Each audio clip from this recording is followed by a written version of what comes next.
ዓለም በታሪክ ያልታየ የመፈራረስ አደጋ ውስጥ ትገኛለች። ዛሬ በዓለም ዙሪያ የምናየው ትርምስ በአጋጣሚ የተከሰተ ክስተት ሳይሆን እጅግ ጥልቅ የሆኑ የጂኦፖለቲካዊና ኢኮኖሚያዊ ስሌቶች ውጤት ነው።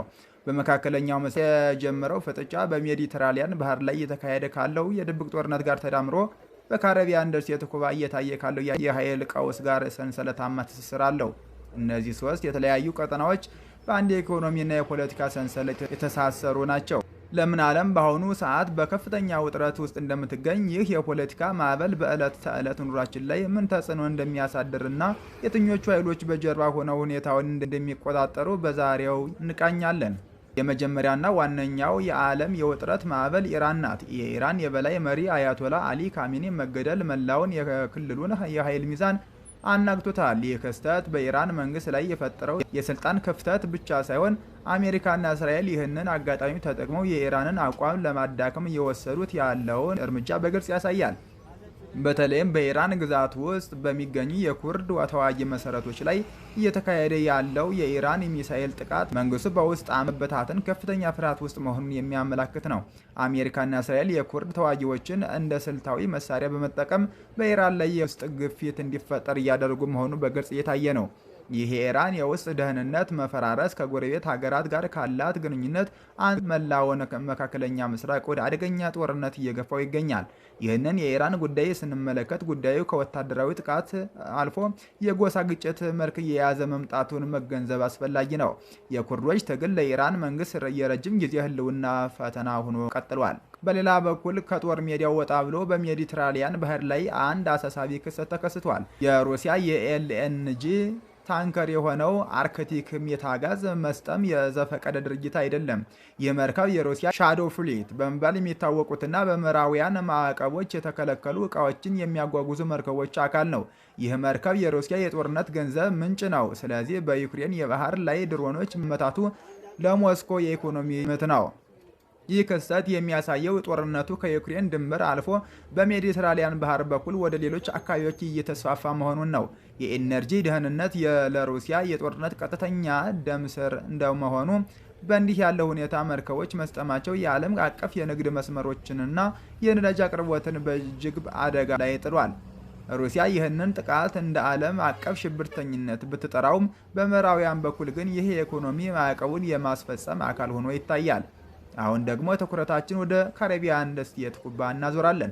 በሚሊዮኖቹ የሚጠሩ የኩባ ነዋሪዎች ከዓለም ተገልለው በጨለማ ውስጥ ይገኛሉ። የኩባ የኤሌክትሪክ መሰረተ ልማት እየፈራረሰ ሲሆን ዋናው ምክንያት ደግሞ ከዓመታት በፊት የጀመረውና በአሜሪካ ግፊት የተጠናከረው የነዳጅ ማዕቀብ ነው። በተለይም የቬኔዙዌላው ፕሬዝዳንት ማዱሮ መያዛቸውን ተከትሎ ኩባ ቀዳሚ የነዳጅ ምንጭ የነበረባትን አጋራታለች።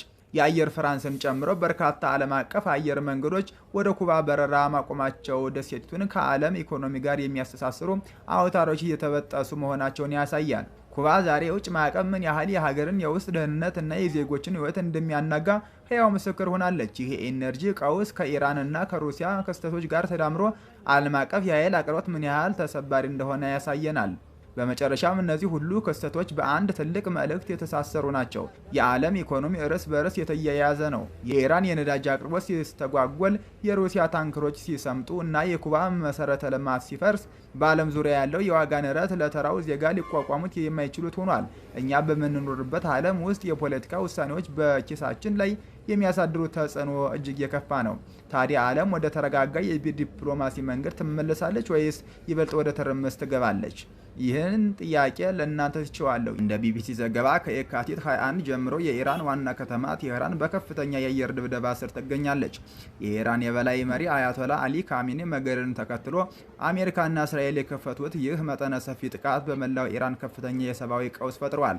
ዛሬ የምንመለከተው የቢቢሲ የፋርስ ክፍል ያሰባሰበውንና በቦታው ተገኝተው የተናገሩትን የዜጎች ምስክርነት መሰረት ያደረገ ነው።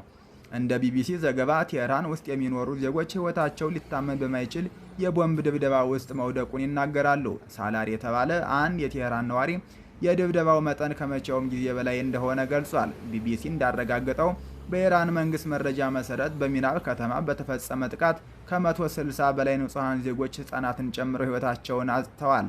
እንደ አሜሪካዊው የሰብአዊ መብት ተሟጋች ድርጅት ኤችአርኤንኤ መረጃ እስካሁን ከ1100 በላይ ሲቪሎች በጦርነት ሕይወታቸውን አልፏል። እንደ ቢቢሲ ዘገባ በአሁኑ ወቅት የኢራን ዋና ከተማ ቴህራን ባዶ ሆናለች። ጎዳናዎች በጸጥታ አስከባሪዎች ተጥለቅልቀዋል። ማንኛውም ነዋሪ ከቤቱ ለመውጣት አስቸኳይ ምክንያት ሊኖረው ይገባል። ቢቢሲ ካነጋገራቸው ነዋሪዎች መካከል አንድ የ25 ዓመት ተማሪ የመንግስት ደህንነት ኃይሎች በየቦታው ፍተሻ እያደረጉ ነው፣ መንግስቱ ከራሱ ጥላ እንኳን እየፈራ ነው ብሏል። በተጨማሪ እንደ ቢቢሲ ዘገባ የዕለት ተዕለት ፍጆታዎች እንደ እንቁላልና ድንች ያሉ ምርቶች ዋጋ በከፍተኛ ሁኔታ አድጓል። ለነዳጅና ለዳቦ የሚደረገው ሰልፍ ሊታመን የማይችል ደረጃ ላይ ደርሷል። እንደ ቢቢሲ ዘገባ የኢራን መንግስት ኢንተርኔትን በመቆጣጠርና በመዝጋት ህዝቡ መረጃ እንዳያገኝ ጥረት እያደረገ ነው። ካቤህ የተባለ በዛንጃን ከተማ የሚኖር ነዋሪ ከጦርነቱ መፈንዳት በኋላ ሰማዩ ሁልጊዜ በጭስ የተሸፈነ እንደሆነ ለቢቢሲ ተናግሯል። ቢቢሲ እንደዘገበው የኢራን ደህንነት ኃይሎች ሰዎችን በኤስኤምኤስ መልእክቶች እየዛቱ ይገኛሉ። ማንኛውም ሰው ቢወጣና ከተቃወመ የእስራኤል ተባባሪ ተብሎ እንደሚወሰድ ማስጠንቀቂያ እየተሰጠ ነው። በመጨረሻም እንደ ቢቢሲ ዘገባ ምንም እንኳን ሁኔታው እጅግ አደገኛ ቢሆንም በኢራን ውስጥ ያለው ተስፋ አልጠፋም።